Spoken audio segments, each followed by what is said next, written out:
मैं कौम की उस बेटी को आवाज़ देने जा रहा हूँ जिसे हम और आप शान हिंद निहाल अहमद साहिबा के नाम से जानते हैं। और मेरा यकीन, मेरा इत्मीनान बोलता है, आपका जज्बा, आपका जोश ये कहता है कि पहुंचकर घर मैं दरवाजे पे दस्तक जब भी देता हूँ। जनाब फरहान दिल कहते हैं कि पहुंचकर घर मैं दरवाजे पे दस्तक जब भी देता हूँ, गलत ही क्यों निकलता है हमेशा मेरा अंदाज़ा, गलत ही क्यों निकलता है हमेशा मेरा अंदाज़ा। मेरे मुंह से निकलता है हमेशा नाम बेटे का, मेरे मुंह से निकलता है हमेशा नाम बेटे का, मगर बेटी ही उठकर खोलती है घर का दरवाज़ा, मगर बेटी ही उठकर खोलती है घर का दरवाज़ा। जरा ताकतवर तालियां बजा करके शान हिंद निहाल अहमद साहिबा का इस्तकबाल। इस इलाके के ज़िम्मेदारान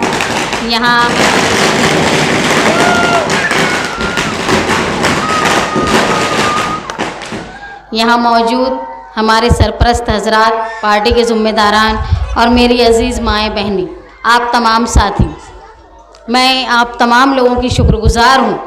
कि आज हमको नए साथी मिले। खुशी की बात यह है कि रोज़ाना समाजवादी पार्टी में ज़िम्मेदारान शामिल हो रहे हैं। ख़ास तौर पे यहाँ के लोगों के लिए मैं ये बोलूँगी कि इन्होंने जो जानिसारी का खौल पहन के रखा था वो छोड़ के हमारे साथ आए हैं। जानिसारी जो होती है, अगर वर्कर जानिसारी करता है तो उसका बदला लीडर ने पहले जानिसारी करके देना चाहिए, वरना कोई लीडर सिर्फ ये चाहता हो कि लोग मेरे जानिसार रहे तो वो लीडर नहीं, वो बलि लेने वाला है जो वर्करों की और आवाम की बलि लेता है।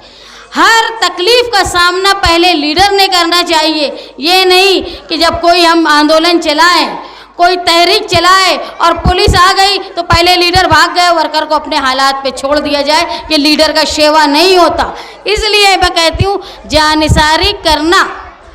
अगर कोई वर्कर ये समझता है कि मैं किसी का जानिसार हूँ तो वो याद रख के पहले लीडर को देख ले कि वो उनके लिए कितना जानिसार है। अगर वो अपने वर्कर के लिए जानिसारी नहीं करता तो वो अपने वर्करों की मेहनत का, खुलूस की बलि लेता है। और अब जब लोगों ने ये महसूस कर लिया कि हम अपने खुलूस का इस्तेसाल हो रहा है यहाँ पर, तो वो जो लोग मुतहर्रिक हैं, खुलूस अपने दिल में रखते हैं, आवाम के लिए खिदमत करने का जज्बा रखते हैं, वो लोग एक खौल के बाहर निकलकर ऐसे लोगों के साथ शामिल हो रहे हैं, समाजवादी पार्टी में शामिल हो रहे हैं जहां पर काम करने का दायरा वसी है, काम करने वालों की इज्जत की जाती है, उनकी मेहनत की कद्र की जाती है और उनकी हौसला अफजाई के साथ साथ, जैसे मुस्तकीम ने कहा कि आप लाल टोपी पहन के पहले आप एक अर्जी दे दीजिए अगर आपका कोई काम रुक रहा हो, और हमारी टोपी पहन के जाइए इंशाअल्लाह। यहाँ वर्कर को बलि का सामान नहीं समझते, हम हमारे ख़ानदान का, हमारी फैमिली का एक हिस्सा समझते हैं। अगर वर्कर पे कोई आँच आएगी तो सदर से लेके पूरी पार्टी के ज़िम्मेदारान का ये फ़र्ज़ होगा कि जिस तरह अपने घर के फ़र्द को बचाना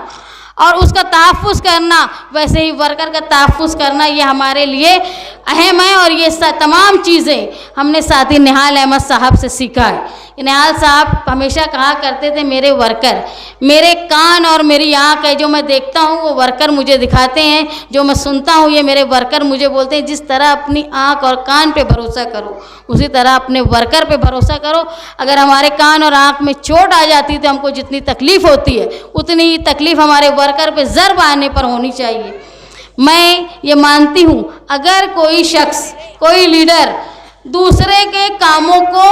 अपना काम करके आवाम के सामने ढिंढोरा पीटता होगा तो उसने कम से कम अकेले में ये महसूस करना चाहिए, तुम मोमिन हो, तुम्हारे दिल में ईमान है, तुमको ये महसूस करना चाहिए कि अगर मैं ये झूठी वाहवाही ले रहा हूँ तो मेरा दिल मुतमईन है क्या? मैं अपने फ़र्ज़ पर जो मैंने हल्फ लिया है, बाज़ लोगों ने तो मजहबी किताबों को हाथ में लेकर अपनी रुकनियत का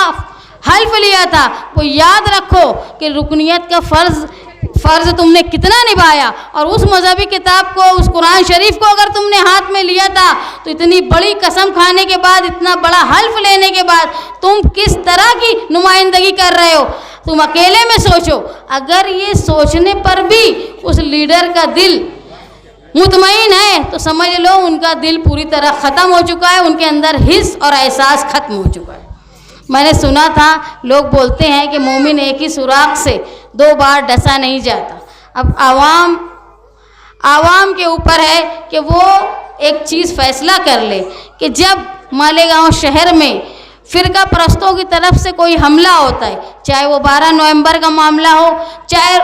रमज़ान के महीने में कोई रत निकाला जाए और हमारे यहाँ नमाज में खलल पैदा की जाए, या फिर ईदगाह पे क्रिकेट खेलने से मुस्लिम लोगों को जानबूझ के रोका जाए, उस वक्त कौन सी पार्टी या कौन से लोग रहनुमाई करने आते हैं? या तुम्हारे शहरी मसाइल अगर है तो तुम्हारी पावर का मामला हो, घर पट्टी का मामला हो, या रोज़ाना तुम्हारे कागजात का मामला हो, कौन सी पार्टी तुम्हारे लिए हमेशा खिदमत के लिए हाजिर होती है? ये आप याद रखो और उन लोगों का साथ दो जो आप लोगों के लिए हमेशा मुखलिस रहते हो। साथी निहाल अहमद साहब मेरे वालिद कहा करते थे कि सियासत में कोई काम करो तो तुम वाहवाही का इंतज़ार मत करो, क्योंकि अगर तुम खुलूस से काम कर रहे हो तो ज़रूर तुम्हारी वाहवाही लोग करेंगे, तुमको दिखावा करने की ज़रूरत नहीं पड़ेगी। आज हमारे साथ जो लोग शामिल हुए हैं, मैं समाजवादी पार्टी की शहर की सदर होने के नाते आपसे इस बात का मैं यकीन दिलाती हूँ कि आपके लिए, आपके खुलूस की हमारी पार्टी में कदर होगी। हम कोई बड़ी बड़ी बात नहीं करेंगे, आज ना हम एमएलए हैं ना कॉरपोरेशन में हमारा इख्तिदार है, लेकिन हम हर कोशिश करेंगे जो एक नुमाइंदे का काम है और वो नाकारा साबित हुआ है, वो तमाम हम हमारी हद से ज़्यादा करने की कोशिश करेंगे। तुमको कोई ताजमहल हम आज बना देंगे, आज हम ये बात का वादा नहीं करते, लेकिन आपके रोज़मर्रा की जो तकलीफ़ होती है, मैं यहाँ जब ख़वातीन में गई तो मुझे पता है कि यहाँ इससे पहले भी मैं असम्बली के इलेक्शन में शायद इसी जगह पर मैंने जलसा लिया था, मुफ्ती साहब मीटिंग लिया था मुफ्ती साहब के लिए। उस वक्त भी मैंने कई बातें यहाँ से बोल कर गई थी और इलेक्शन के बाद भी उनको बोला गया था कि पाइपलाइन का ये काम है, जो जगह पर लेआउट बिनशेती नहीं है वहाँ कारपोरेशन काम नहीं करती, ये बोल कर के यहाँ पर बिनशेती नहीं है, ये वॉल कंपाउंड बिनशेती का मामला है। लेकिन एमएलए जो है वो काम अपने फंड का कर सकता है, लेकिन उनसे इल्तिजा करने के बावजूद भी जो बड़े मसाइल थे, यहाँ से लेकर पूरे हाईवे तक पाइपलाइन का मामला जो था कि अगर सड़कों पर पाइपलाइन ला कर पाइपलाइन छोड़ दी जाती तो लोग अपने खुद ज़ाती खर्च से पाइपलाइन पानी का इंतज़ाम हो जाता, लेकिन उसके लिए भी हमारी इस बात पर तवज्जो नहीं दी गई। लेकिन इंशाअल्लाह अगर आप तमाम लोगों का साथ रहा, ख़ास तौर पे ख़वातीन का, मैंने हमेशा देखा है, मैं सुना करती थी कि जब साथी निहाल अहमद साहब पहले इलेक्शन लड़ा करते थे तो मर्दों की और ख़वातीन की वोट की पेटी अलग अलग होती थी, औरत अलग वोट देती थी और मर्दों की पेटी अलग होती थी। जब मर्दों की पेटी खुलती थी तो लोग बोलते थे यहाँ निहाल साहब को इतनी वोट नहीं मिलेगी, लेकिन जब ख़वातीन की पेटी खुलती थी तो लोग बोलते थे अब निहाल अहमद की पेटी खुल रही है। तो हमेशा मालेगांव शहर की ख़वातीन ने निहाल साहब का साथ दिया है और मैं महसूस कर रही हूँ पूरे हिंदुस्तान में आज जो तब्दीली मोदी सरकार के, मोदी हुकूमत के ख़िलाफ़ आई, उस तब्दीली में जिस तरह मुसलमानों का अपना वोट परसेंटेज बढ़ाकर इनको सबक सिखाया है मोदी हुकूमत को, उसमें बड़ा हिस्सा जो है वो ख़वातीन का है। जो औरतें घंटों लाइन में खड़ी रही, अपने घर की मसरूफियत को बालाए ताक रखकर औरतों ने वोट दिया, अपना एक मजहबी फ़र्ज समझ के लोगों ने वोट दिया और मोदी को उसकी हैसियत बता दी। भले ही वो आज इक़्तिदार में आ गए हो, लेकिन बिल्कुल माजूर इक़्तिदार में है। उनके चेहरे देख के लगता है कि इस पीएम बनने के बाद भी इनके चेहरे पे कोई खुशी नहीं है। तो मैं मालेगांव शहर की ख़वातीन से ये इल्तिजा करती हूँ कि आप जिस तरह साथी निहाल अहमद साहब का साथ हमेशा से देते आए हैं, उस तरह भरोसा हमारी पार्टी से, उनके नुमाइंदों पे, उनकी पार्टी को मानने वाले, निहाली सोच रखने वालों पर आप भरोसा कीजिए। इंशाअल्लाह जिस तरह साथी निहाल अहमद साहब ने अपना दबदबा मालेगांव शहर में कायम किया था कि कोई भी फ़िरका परस्त या पुलिस तक, जो आज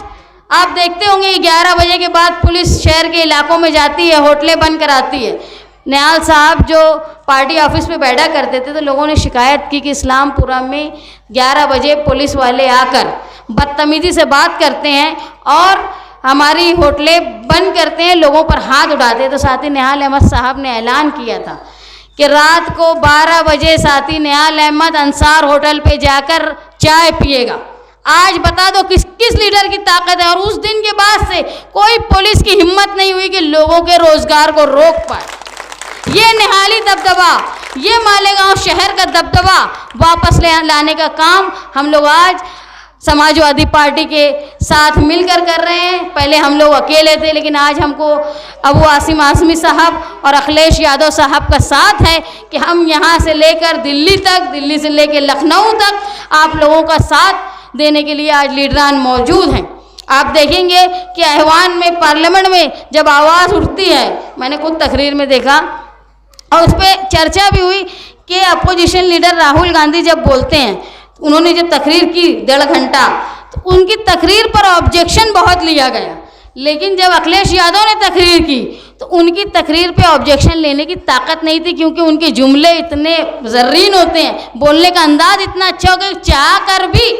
कोई ऑब्जेक्शन नहीं ले पाता। तो इस तरह का लीडर आज हमारे साथ हैं, जो यहाँ से लेके यूपी तक मुसलमानों की हिफाजत की जिम्मेदारी लेते हैं। आप तमाम लोगों से मेरी दरख्वास्त है कि आपके वार्ड के जो मसाइल हैं वो इंशाअल्लाह हम लोग, मैंने अभी कहा ख़वातीन को कि आज तो प्रोग्राम है, किसी दिन मैं आकर आप लोगों के मसाइल सुनकर जहाँ तक हमसे हल होगा हम लोग पूरे ईमानदारी के साथ आपके मसाइल हल करने की कोशिश करेंगे। जो नए लोग हमारे साथ शामिल हुए हैं, मैं उनका इस्तकबाल करती हूँ और उनको इस बात का मैं यकीन दिलाती हूँ कि हमारी पार्टी में आपके खुलूस की, आपके काम करने के तरीके की हम लोग इज़्ज़त करेंगे और आपकी हिफाजत की ज़िम्मेदारी उसी तरह हमारे होगी जिस तरह एक ख़ानदान के एक फ़र्द की होती है, उसी तरह पार्टी के हर वर्कर को तहफ़्फ़ुज़ देने की ज़िम्मेदारी हमारी होगी। आप लोगों ने यहाँ बोलने का मौका दिया। मेरे अतार चचा ने बहुत मेरे ताल्लुक़ से कहा, मैं उनकी शुक्रगुज़ार हूँ। जब वो पार्टी में आए तो मुझे इस पार्टी में उनकी शमूलियत के साथ साथ मुझे इस बात का और एहसास हुआ कि मेरे सर पर एक सरपरस्त का हाथ आ गया है। मैं बारहा महसूस कर रही हूँ कि वो शफ़क़त वाला हाथ हमारे साथ है। इंशाअल्लाह आप तमाम लोगों के साथ और दुआओं के साथ हम आने वाले इलेक्शन में एक मजबूत उम्मीदवारी, न सिर्फ उम्मीदवारी बल्कि जीत कर ऐवान में जाकर मालेगांव शहर की नुमाइंदगी और वो दबदबा जो साथी निहाल अहमद साहब का हुआ करता था उसको कायम रखने की कोशिश करेंगे। आप लोगों ने मुझे बोलने का मौका दिया, मैं आपकी शुक्रगुजार हूँ।